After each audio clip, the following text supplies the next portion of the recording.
Hello, everyone, and welcome to another webinar about film composing. I'm Deniz Hughes, and this one is all about your online presence. This is yet another remake of an older webinar that I had done a few years back. It was called Getting It Together with a Strong Virtual Presence. And that is exactly what we're going to be discussing in detail.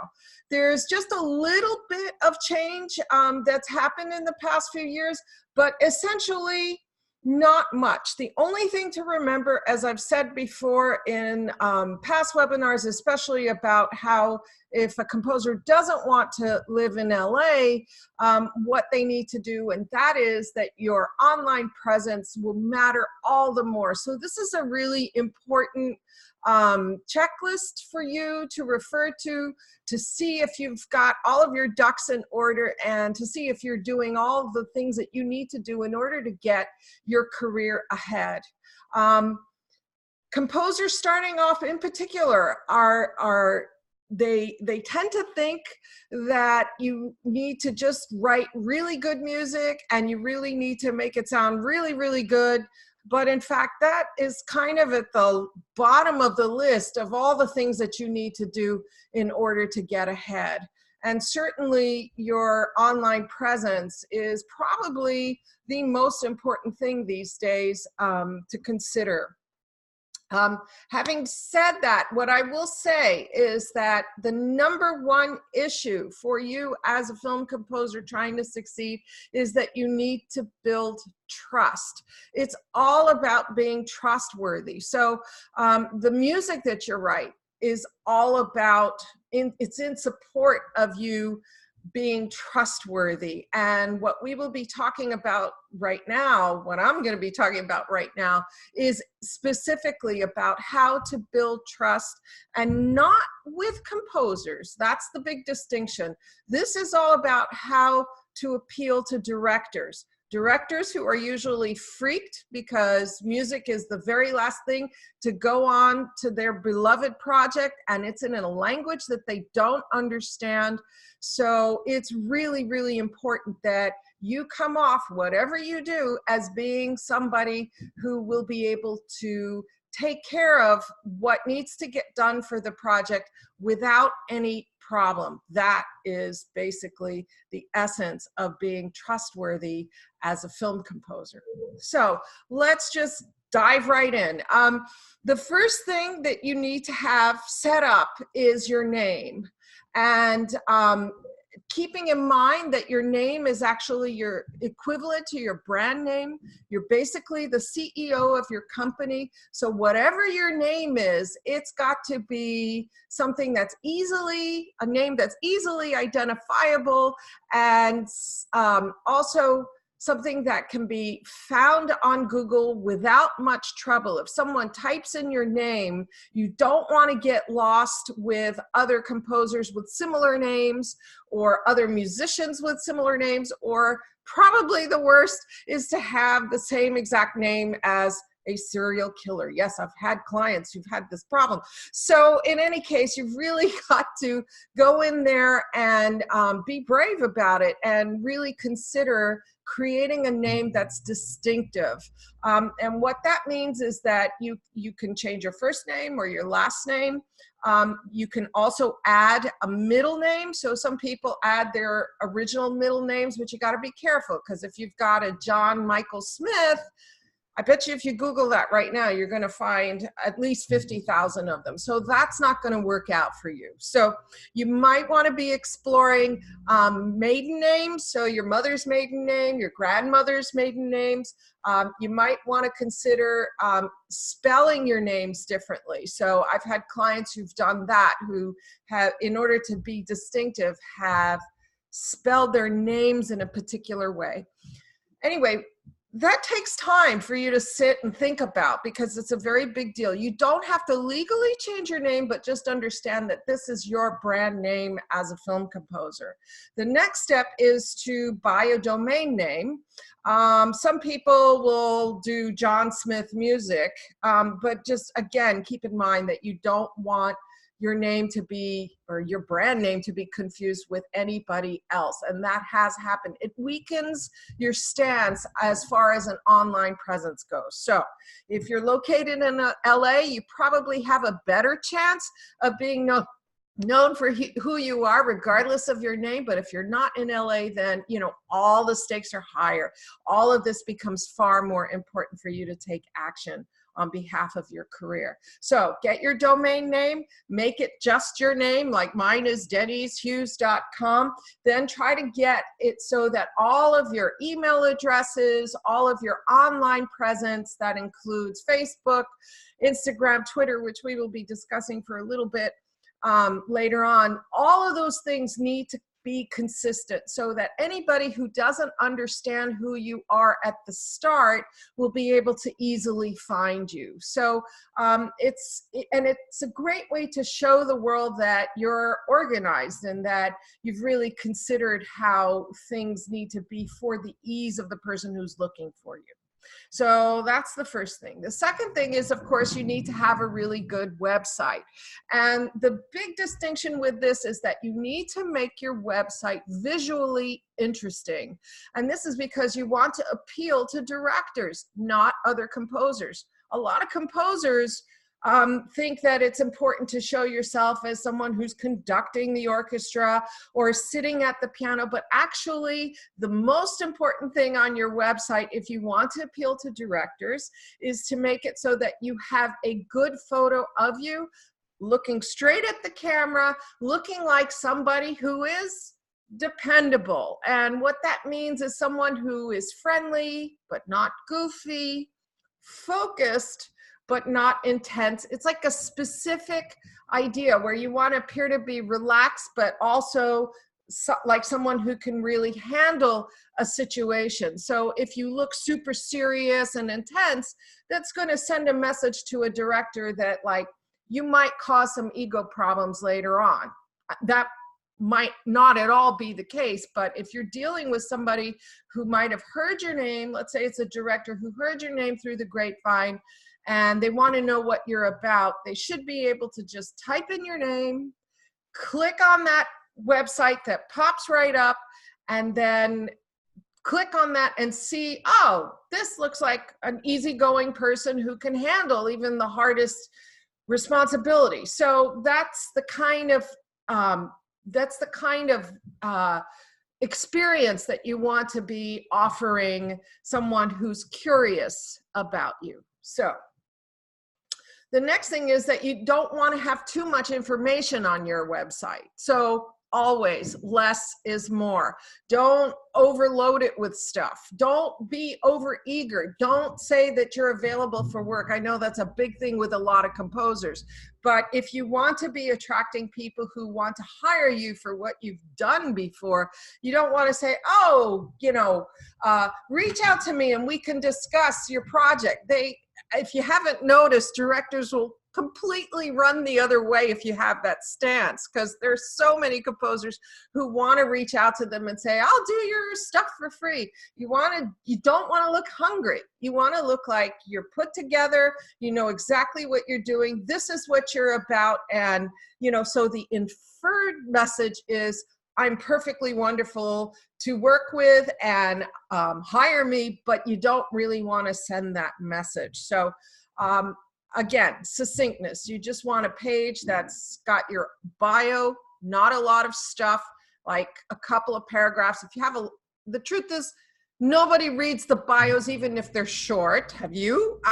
You know, and certainly a director who is important and who you want to get their attention of, they don't have the time, you know. So this is all about super fast, super quick confirmation that yes, this person is trustworthy and they know what they're doing. So if you have a really long bio, you're sending a message out that you're expecting people to read that, and a director is going to go, I don't have the time to read that, whatever, and they're going to go on to the next page. So the next page would be music. And you want your tracks to be sounding really good. The quality of your music does not matter as much as the actual quality of the sound, the quality of your samples. There are a lot of composers out there who cannot hear that in particular, the string samples that they use do not sound real. This is like, in my experience, it's the biggest problem where a composer will think, well, that sounds totally real. You just want, and it's not a matter of not having the right library. A lot of people have their resources at their fingertips, but they just can't hear the difference. So for that, I would say, ask around, post something on a Facebook group. You could post it on my Facebook group, or you can send it out, your tracks out to friends and say, hey, what do you think? Does this really sound real? And hopefully they'll be honest, and they'll give you some real feedback.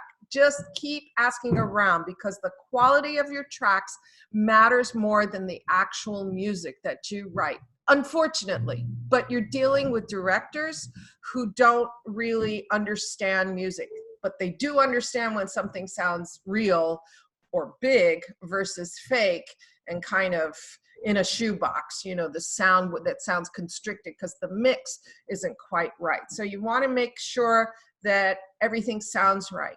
The next thing is that you want to make sure that you have a wide variety of tracks, not too many. If you have 50 tracks, that's going to make you look like you're hungry. So that's the good news. Less is more always. Maybe a dozen tracks at the most. And you want to make it so that these tracks, like I said, are emotionally diverse. So the tempos should be different. The instrumentation should be different, and the general feel. So, chase music, romantic music, techno music, maybe a jazz cue, maybe something that is quote unquote ethnic, a funny cue, you don't need a lot of things, but if all of these tracks sound really solid and good in their quality, and you are also able to convey a sense of your ability to write different kinds of music, then that will definitely make that director really, really happy. And the other thing, and this is like a really huge thing, is that you want to make it so that your tracks are, whatever you want them to hear, you have to put it on the first 3 seconds. Nobody is going to listen to beyond 3 seconds. Now, that's the harsh truth. And maybe, a friend might listen to the whole reel, but whatever you want them to hear, it's got to be on the first 3 seconds. And what that means is that you've got to edit your tracks, no introductory material. Sometimes it's okay to just fade right in to the big part that you want them to hear. But if you just have introductory material, again, that shows that you do not understand how busy and impatient people are. It's you might have heard the term elevator pitch, the idea being that when you're in the elevator with somebody, you have at the most 1 minute to be able to describe and explain what your project is about. A lot of filmmakers have to do this themselves. If they want to raise money, they have to be able to find that person, the potential producer, and say, hey, this is what my project is about. Bam, bam, bam. So this is the equivalent of that. As a film composer, you've got to present all of your stuff, your photo, who you are, your bio succinctly, everything, boom, boom, boom. It's all boom, boom, boom. Another page that you can have, if you have the credits, by all means, have a separate page that's called credits. You can list them. You can also link them to IMDb. We will be talking about that in just a little bit. And this is your chance to also make something that's really, really colorful. In other words, put out all of those posters and make a grid of all those posters. I mean, all of that color really will work for you, because again, a director is visually oriented. That's what's going to call their attention rather than the music. This is the truth. And then finally, a contact page without any instructions. Hey, email me, don't tell people what to do. Just, this is where you can contact me. Don't include your phone number. I don't think it's a good idea. You can have an email address, but a regular contact form, and maybe with a fun photo. That'll work. So that's the whole overview about how to do your website. what actually, I just also want to say, you don't want to have like a news page or a blog because they need constant updating. And invariably somebody who has a page that's who has a website that has a news or a blog or something like that, it's very rare that, the last post is, well, usually it happens where you look and the last post is from 2014. And so, people don't read this stuff anyway, unless nowadays it's all about podcasts. So I would say that you're better off without a news or a blog page. Less is more. If there's anything significant that you've done, by all means, incorporate that into your bio, keeping in mind that you want to keep it short and succinct. So for the website services that you use, whatever you use, make sure that they look really good on your phone, and also iPads, because a lot of directors do they do their email through iPads. I know it seems like old time stuff, but a lot of the established directors are old timers. And the other thing that I want to warn you about, a lot of composers like Wix because it's cheaper. And I would say that just double check and triple check, because it's been my experience that composers who use Wix have trouble with their tracks getting loaded up, especially if they're outside of North America. So if they're located in South America or in Europe, usually you get like a blank page and you gotta wait. And the thing is that your composer colleagues will wait for you, but directors who are busy and successful, the kind that you want to reach, they're not patient. So, all right. As far as finding you on the web, I live in New York, so can you hear these sirens? I don't know. There's a lot of noise around here. But in any case, moving on. In terms of finding yourself on the web, in the old days, there was the idea that you wanted your website to pop up, like you type in film composer and somehow it pops up. And that happens. But really, your website is your calling card. So as long as people know who you are and they know your name, then they just type it in and there it is, you pop up. So it's a different kind of an experience where I suppose you could get work with people stumbling around, but again, people who are going to stumble around are not people who are successful. That's just another director who's got a supposed really great project who wants you to work for free. This whole thing that I'm talking about right now is about you attracting yourself to directors who have decent projects. They don't have the time. They barely can write an email. We're going to get there in a minute. Anyway, okay, let's move on. IMDb. IMDb is, for those of you who don't know, is a very important website service that has all the people who work in various film projects listed. And so it stands for Internet Movie Database. There are quite a few composers who use IMDb Pro. It's very useful for finding out about directors, finding out about their projects, finding out how much funding was in there.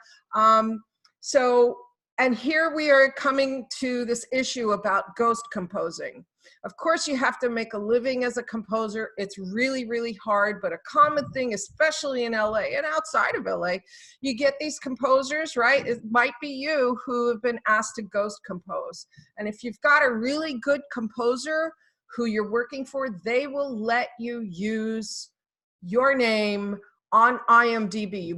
You wouldn't be listed necessarily on the film itself as additional composer, but they would allow you to list the project that you've written as additional composer on IMDb. And this is worth its weight in gold. There are quite a few clients that I have who have literally hundreds of credits and they can't list them because of this problem. So, they have the experience, but they're not allowed to say. And so this is a big issue. They've actually composed the music and they can't say. The other thing is, I'm looking here, I've got this list. Make sure you get the credit. So that's your IMDb thing. The next thing is emails. Email addresses, again, want to make sure that your brand name is your email address instead of, I don't know, XYZ123 at Hotmail or Yahoo. Those two platforms are kind of old hat, so please, ideally, you want to use John at johnsmith or Mary at marysmith.com, or Gmail is fine, but just make it so that your email address is not Hotmail or Yahoo. There are quite a few composers out there who have this problem. Don't drop any threads. What that means is that if someone has emailed you, make sure that you write back until you're sure that that email conversation is over. Do it promptly. Especially for people who are really important, who are inquiring, even if you're not interested in what they do, it is just really good practice for you to say, thank you very much. Make sure that you've confirmed an appointment. This just happened recently with me where there was an appointment and the client did not confirm it and it did not happen. And those things are really, really important because, again, what matters is that you appear to be trustworthy and dependable, because you will be giving, you will have a director's entire project in your hands as far as music goes. We all know how powerful music is. And so you want to make sure that at every turn you appear to be really responsible without being too tense. Okay, now we're going to dive into social media. Right, there's Twitter, Instagram, Facebook. Those are the main ones, and those are the main ones that I'm going to be just discussing quickly here. For Twitter, there was a venue that had suggested that ideally you want to post 4 times a day, and that and this is not something that I do, but where you post 4 times a day on Twitter, and you can time them. You can use various apps where you can schedule them to be released, and there are different kinds of tweets that you can put out. So information that's helpful with links, any sort of personal advertising of some sort, and then your opinion. Try to stay away from politics. It can get really sticky, but your opinion about stuff. And then finally, you can retweet and like things. And Twitter is the most powerful venue for a composer, because you can, one tweet and you can reach out to thousands of people, depending on if you get retweeted or if you have followers and such. So this is also a great way. Twitter also has its own messaging. Actually, all of these apps all of these platforms have their own messaging capabilities, and that's also a great way to reach out to people. The second one I want to talk about is Instagram. That's more personal. If you have any photography skills, it's a great way to show what you're doing. It's a great way to show your personality. Use those filters. Yeah, it's really great. Like other people, especially directors. Don't forget, they're visually oriented. So if you're following directors and they post a photo, you can like it. And eventually, it's a great way to kind of get to know them. And then maybe they might even get to know you, especially if you comment favorably on a consistent basis without overdoing it, but still. Facebook, yeah, get yourself a fan page. Join a bunch of groups. I would say keep your persona clean and consistent. So if you've had old posts and old stuff, try to get rid of them, drunken photos.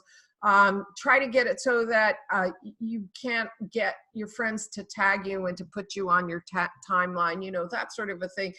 As time passes, there are more and more events that, how do I want to say this? As time passes, as the years pass, people have posts from when they were in high school. Just kind of look through them and kind of clean them up. That's all I wanted to say about that. I also have LinkedIn. mentioned here on my list. LinkedIn is really more corporate. It's for your resume. It's not really necessary if you're a creative. However, if you have something that's beyond that, that's within an executive realm, then by all means, put your resume out there and keep it updated and make it easy for people to be able to access. And finally, there's the issue of how to meet people online when you agree to meet them online one-on-one. And so you can always use FaceTime, which is great. But the other one that's been really, really wonderful and very powerful is Zoom. It's like you get people all around the world and they look like they're right there. So that's the overview, a super quick one there for you. I hope you find that helpful. I got a bunch of links below. Just take a look and see if there's anything there that's appealing. Yep, I have a Facebook group. I've got a management service. And most of all, I wish you all the best. You can do this. Do not lose hope. Do not be bewildered. There are people out there who are willing to help you. And yeah, I wish you all the best and thank you for your trust. Take care.